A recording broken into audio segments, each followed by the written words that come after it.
Bir fəqət bir dəfəlisin sanmaman, sanmaman vəssalam.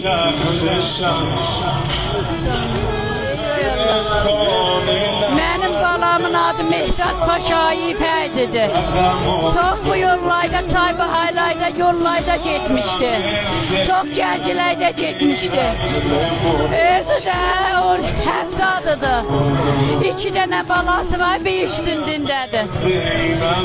Allaha qonaq gedib, imam sənə qonaq vermişəm. Da sözüm yoxdur.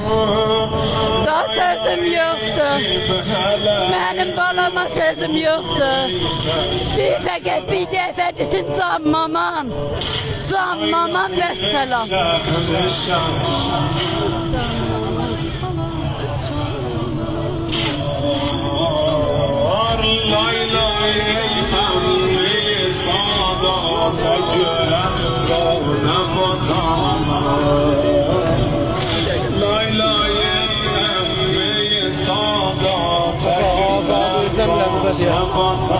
Azadımıza verilen ile hizmete zar olaydı, artık hizmetidir giderler. Diğeri gidip zaten hizmet ediyor.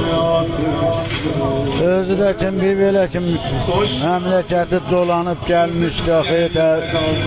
Muhafazada, Miyandap'tan neredeyse bir eylem koymuşlar. Gitmişti terbize. Özü de şimdi kamil, özü diğeri şehadet iftikardı mənə.